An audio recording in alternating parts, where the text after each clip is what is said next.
Hello, hello, hello, and good evening. Today is Thursday, February 19th.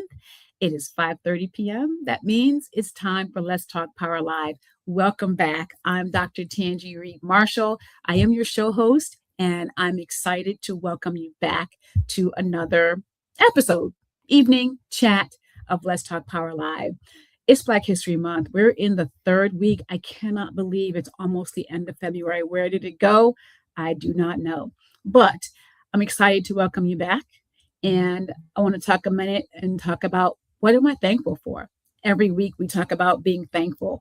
This week I am thankful for the fact that one, the snow is melting where I am. I don't know where you are, but the snow is melting and it's making me feel very happy. And I'm just thankful for today's conversation. We're going to be talking about leadership through another lens. But before we get started, let me remind you, invite you to number one, hit the subscribe button, hit the like button, and hit the share button. In education, we talk about a lot of issues and a lot of topics. We talk about power, but here with Let's Talk Power Live, we talk about power in a very operational, concrete way. So go ahead, subscribe, like, and share. So tonight, over the last few weeks, actually, I want to go back a little bit. Over the last few weeks, we have talked about power like we do every week. We've talked about our community power. We have talked about our instructional power, the power that we have inherited. And tonight, we're going to be talking about leadership power. But we're going to talk about it through the lens of the assistant principal, not the principal. And I chose the assistant principal conversation because, number one, it's important to understand that power is not just about who has the seat right now. It's about who's going to occupy the seat tomorrow, down the road. And being an AP isn't just about being prepared operationally. You've got to also have some other skills. And I can't believe and can't imagine I have the opportunity to talk to a wonderful lady who is lighting up the world. She's got a new book coming out, and it is my honor and privilege to bring Dr. Bobbie Mills to the stage. And so I look forward to having our conversation tonight. And before I do that, you know what I always ask you? I always talk about the idea of why people want me to talk about power. And so what they talk about power is, what is it? What is power in education? Skinny Lao J, hi, thank you for being here. So every week I ask you about this. And so I talk to you about what is power in education. I want to share what it is. Education is the instrument of democratic designs, and it is no less the instrument of power. The control of information, the shaping of understanding, and the influence of judgment are critical elements common to democratic design, power theory, and educational philosophy. That's from David Nyberg, 1981. I quote this in my book. It is a critical statement. But that's what educational power is writ large. But here is the next level of this. The next piece of this is instructional power. What is instructional power? Well, here it is. It is the understanding that it is an educator's use of their state, district, and building ascribed job-related authority to afford or constrain a student's access to learning. What that means is it is when an educator, and for me, if you've been following me, you know, an educator is one at any level, when that person is using their authority to advance opportunities or hold opportunities back. Their actions that are grounded in a person's belief system, not what they say they believe, but what they actually believe, because what you actually believe is going to always override what you say you believe. So understanding your instructional power is critical to the kinds of transformational work we talk about, that we say that we want in education, because educational power is real and instructional power is even more real. So, what are we going to be talking about tonight? We're going to be talking about Bobbie Mills and talking to Bobbie Mills. And so I'm excited to invite her to the stage, to invite her to our show. We look forward to having a great conversation. So to the show tonight is Bobbie Mills, and I want to just welcome you to Let's Talk Power Live. Let everybody know what you do, who you are, and let's get started. Well, first of all, thank you, Dr. Marshall, for having me on your show, Power, your podcast. And I just want to say I am thankful to you for creating a platform for leaders like me to be able to, talk about, power and to talk about, what's going on in the field of education, because this is important. So thank you so much for this. Just to let everybody know who I am Dr. Bobbie Mills, and I am the CEO and founder of Elevated Vision Educational Consulting.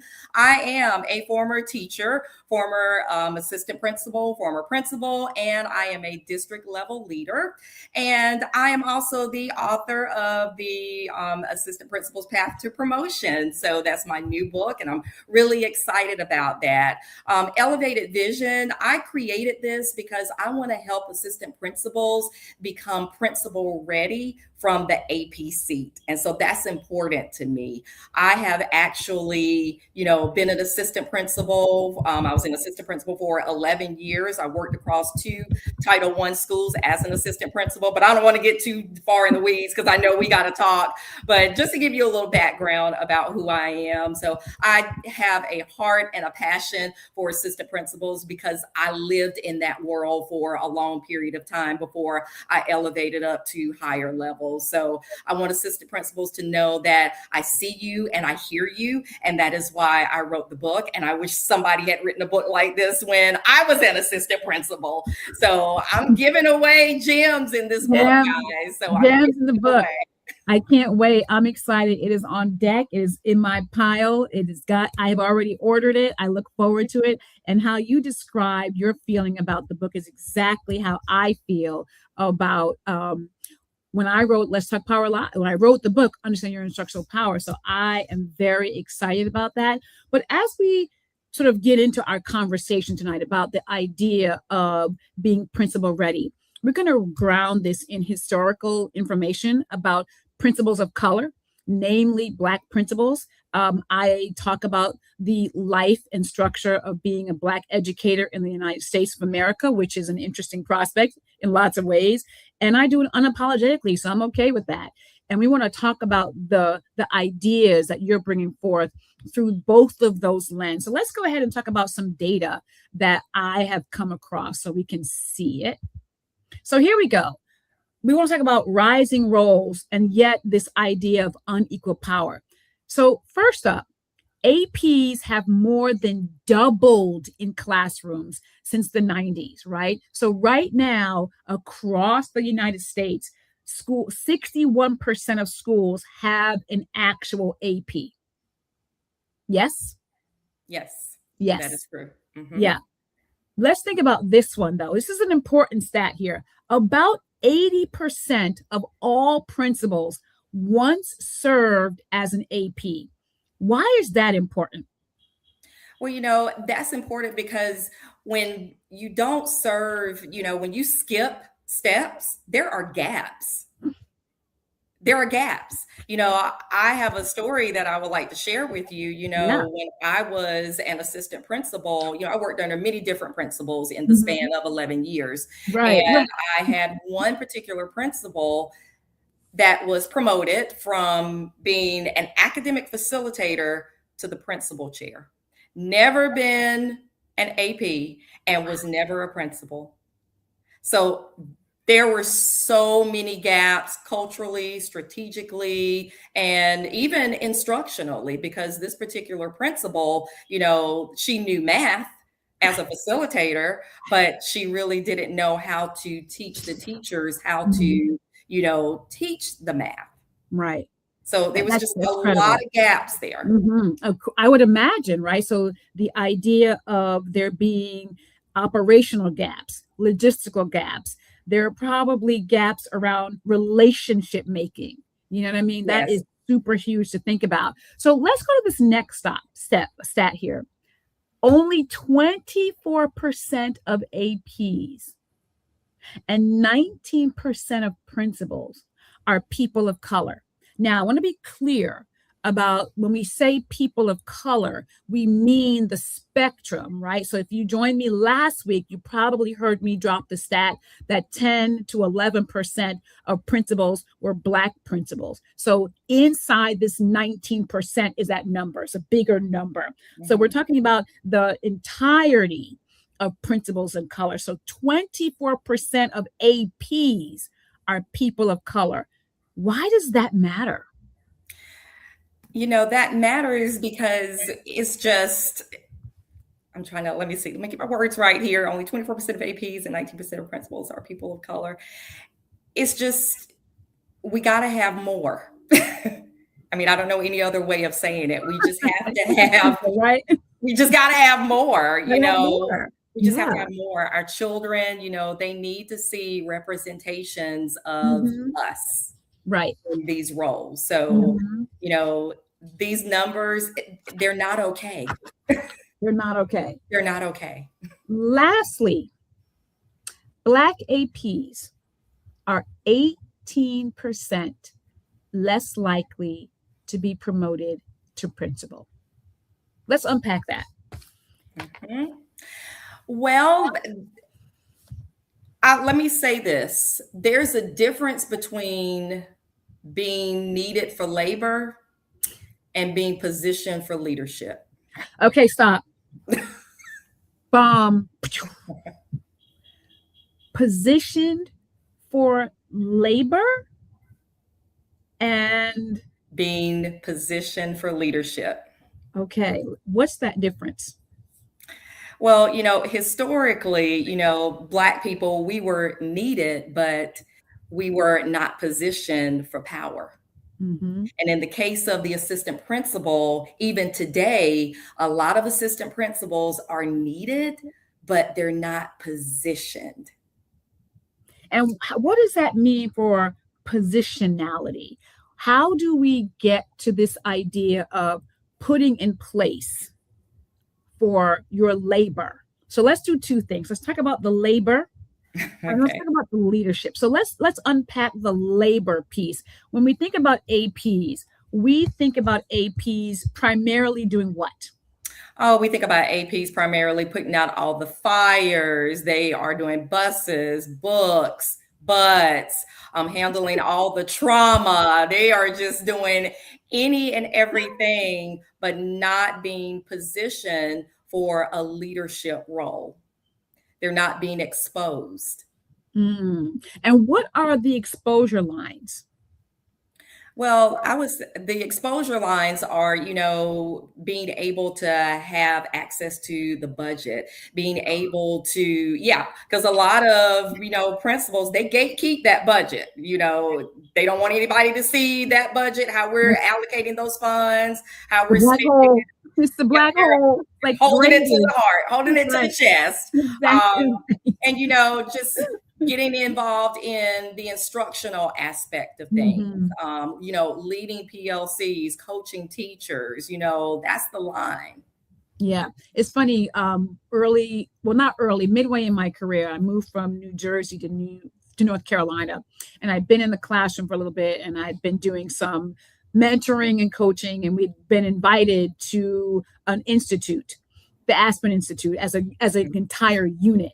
And at that time, our CAO was there, and she'd asked me a question: have you ever thought about being a principal?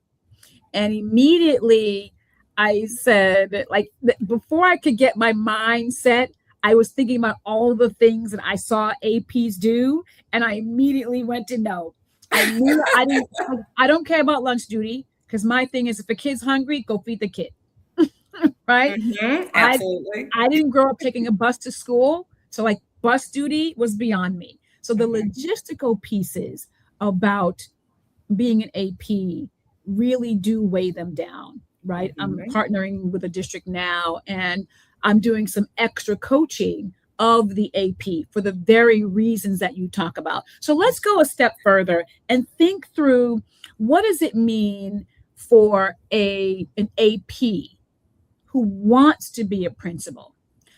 How should they approach their self-advocacy when it comes to their own development? Well, I will tell you a story what I had to do. Okay. So when I was an assistant principal, I was a great assistant principal. Everybody knew that they could rely on me. I was always there to, handle all the crises and the fires. So this one particular day, Dr. Marshall, I had gotten caught up on my referrals, go figure. And I was able to get into a classroom and conduct a walkthrough. And I walked into the classroom. I will never forget, the teacher was teaching the novel Where the Red Fern Grows. And she was walking around the classroom and she was reading, the kids were engaged, filling out their graphic organizers. And I just sat in the back and I was, just filling out my walkthrough instrument. And I noticed she went and she got some papers. And I looked and I said, okay. I said, she's going to give me the papers that the kids have so, I can look at it.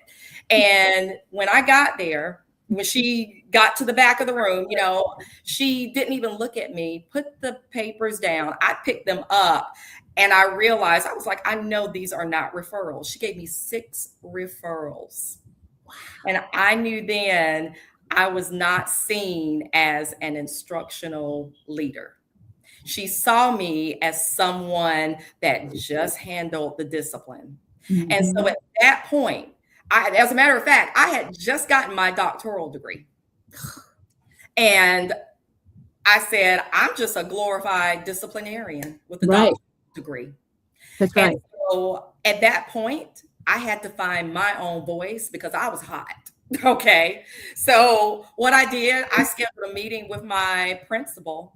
And I told her, I said, I've shared with you my aspirations, but, I'm still caught up in this web of just doing nothing more than discipline. I need your support. I need for you to allow me an opportunity to work with a content area so I can demonstrate my instructional leadership or my instructional power. And I knew that, they had a heavy focus on ELA and math in my building. And at the time, the school was becoming an academy.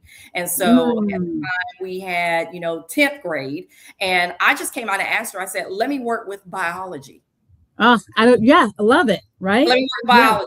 Now, let me tell you something. I was an ELA teacher. I had nothing to do with, didn't know the first thing about biology. But I went in there and I utilized my leadership skill sets and my skill set from being an ELA teacher. I knew how to look at data and break kids up into small groups. I helped the biology teachers with that. I also knew how to, break down a standard and unpack that standard, show them the specific vocabulary, because we know in science, vocabulary is key. That is, if you can get the vocabulary in science, you are pretty much set. You are set. You are set. Because the vocabulary creates content. Yes. So I did all of that, worked with them. Now, I will say first semester, biology, you have different kids each semester. First semester, we were sitting at 32%. After I started working with biology teachers, and mind you, we only had two biology teachers, but we went from 32% to 67%. And I knew then I had found my voice and my power. So let's think about this. Advocate for myself. You had to step up into advocacy. Let's talk about this through that lens and press the point a little bit further.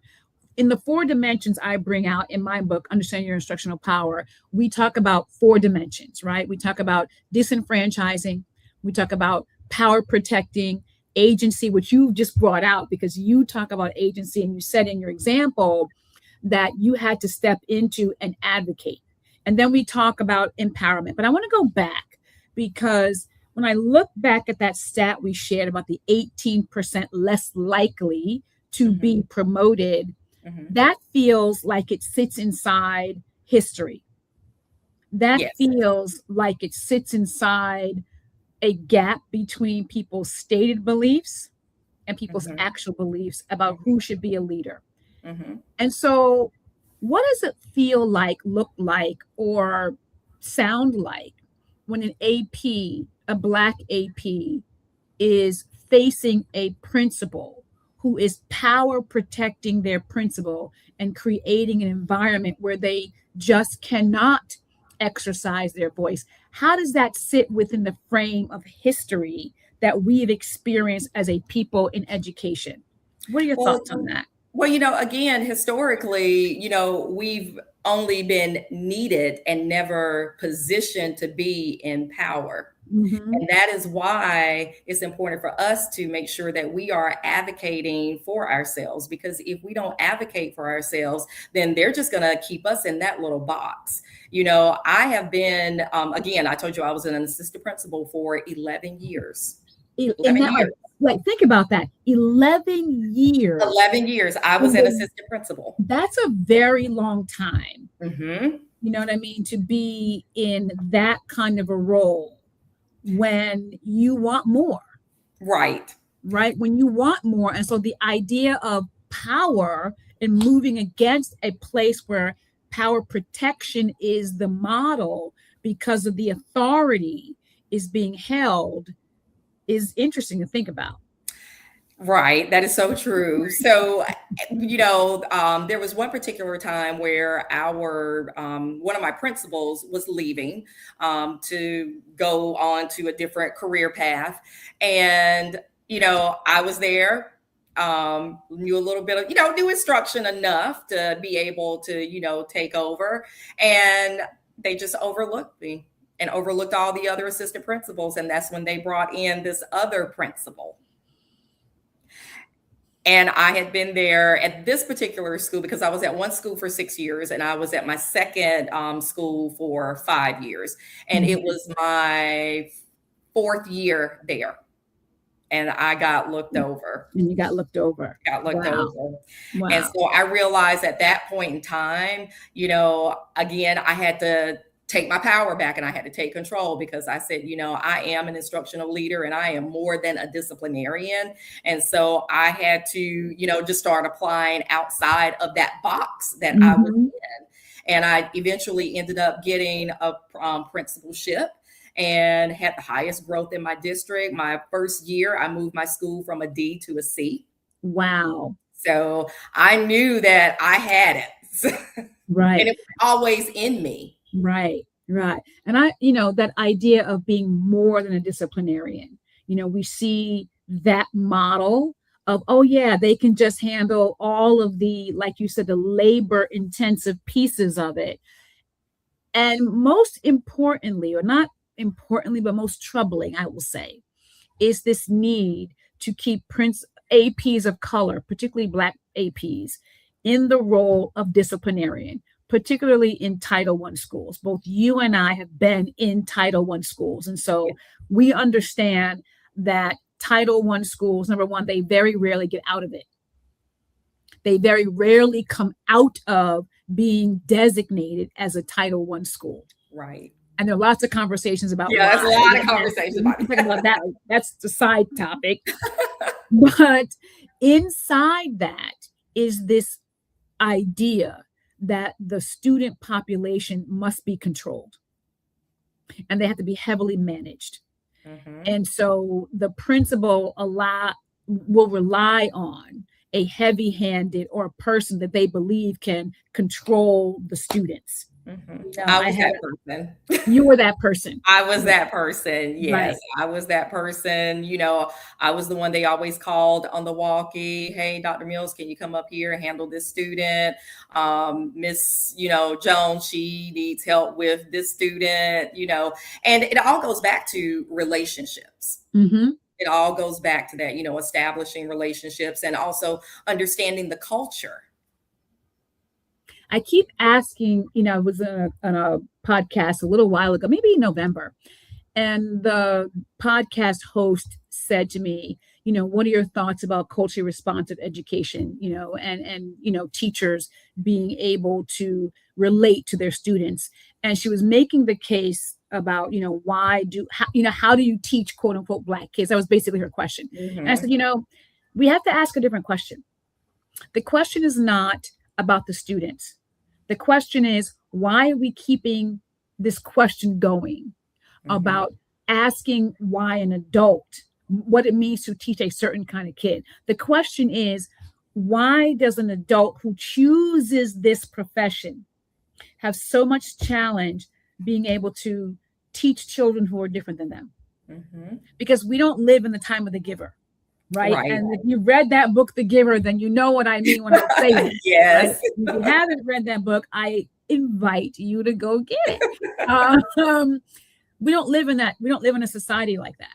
And so education is a choice. You get to choose your profession.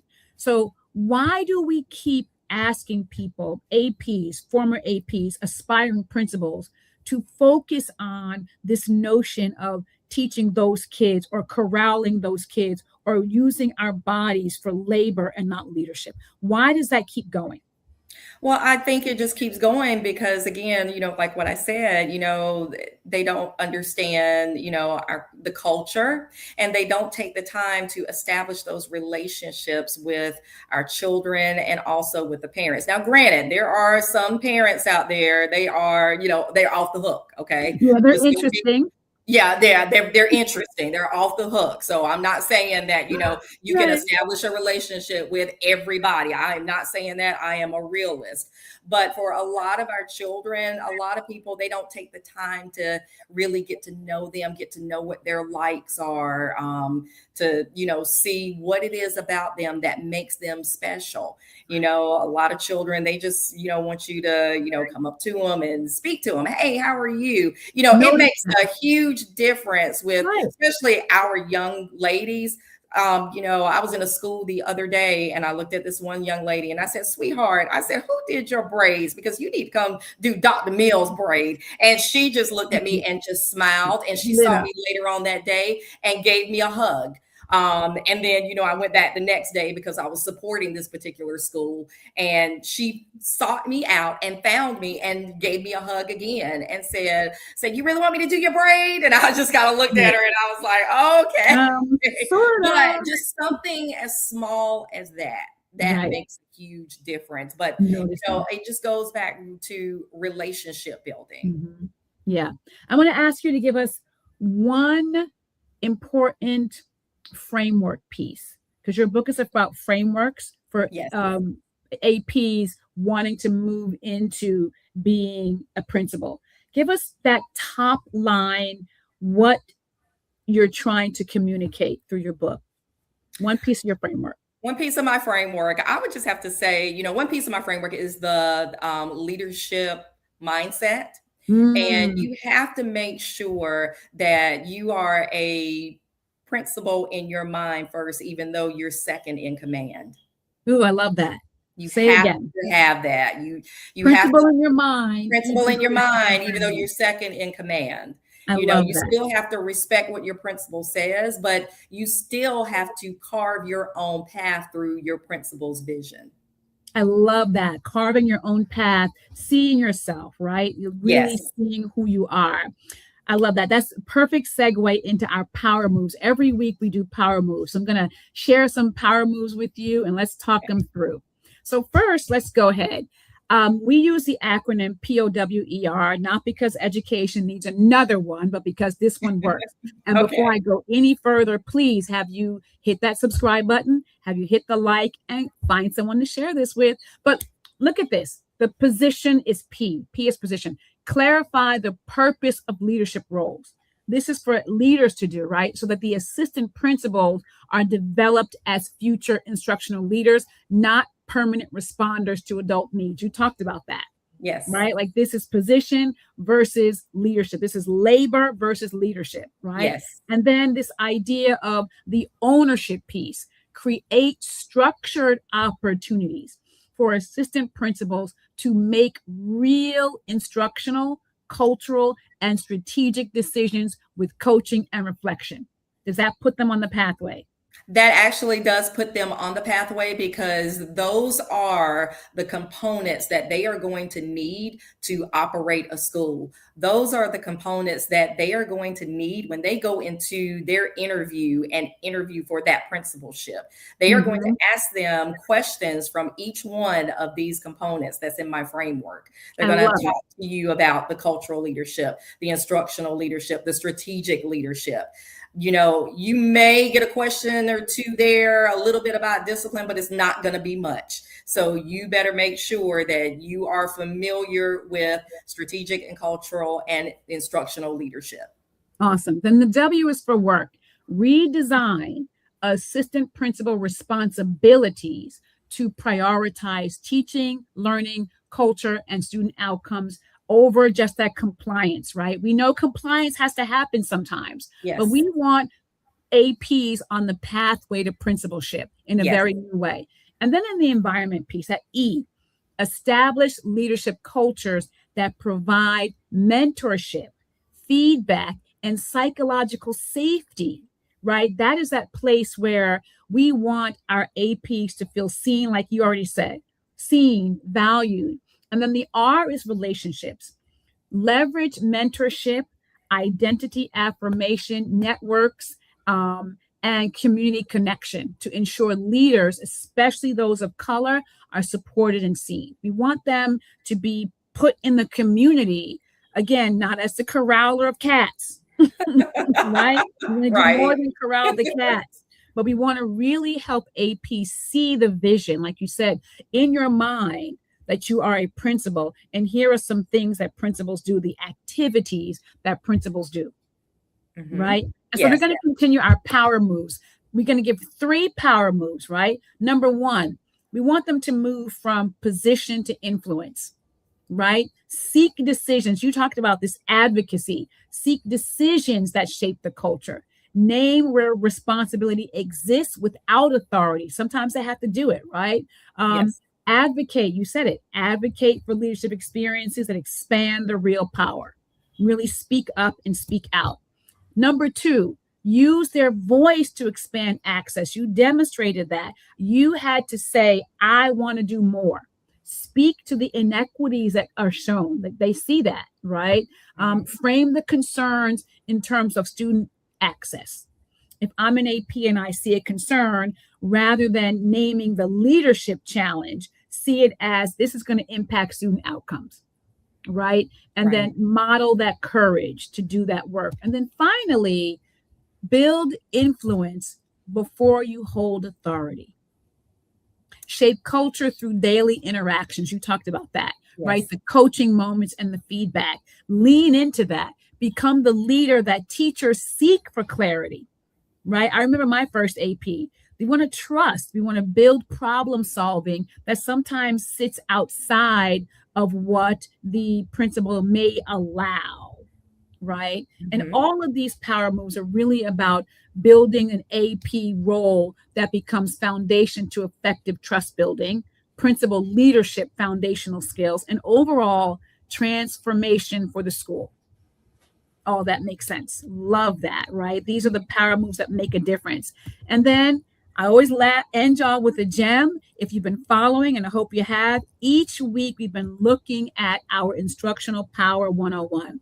If what Dr. Mills and I discussed tonight about power, about authority, about the kinds of conditions and environments that need to be created, and you want to explore that and deepen that, this is the course for you. 7 self-guided modules, and you walk away understanding your power ideology. But more than that, you walk away with strategies, structures, and systems to revolutionize your learning environment. So go ahead. The QR code is there. The link is there. Go ahead and get IP 101. And then let's just recap. Here's what we did. Leadership power is distributed, not accidental. Voice determines whether inequity is sustained or interrupted. Empowerment reshapes the future of instructional power. And then preparing principal ready leaders means redesigning what schools make possible. That's what we talked about tonight. And I'm so thrilled about that. if y'all been watching, you see this pin right here?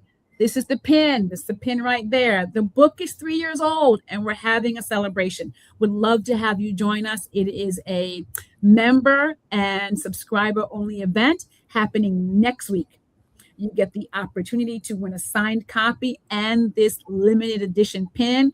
Information is coming. Please join us. Would love to have you be there. This is Bobbie Mills. Dr. Mills, where can they get your book? You can get my book at www.getelevatedvision.com. Love that. And then if you don't have a copy of Understanding Your Instructional Power, please make sure you get it. We would love to have you join our conversation. So everybody, thank y'all so much for joining tonight. This has been a great conversation. Looking forward to having everyone join us next week for our exclusive member only and subscriber only event. Dr. Mills, thank you for joining Let's Talk Power Live. Thank you for having me. I greatly appreciate it. Thank you.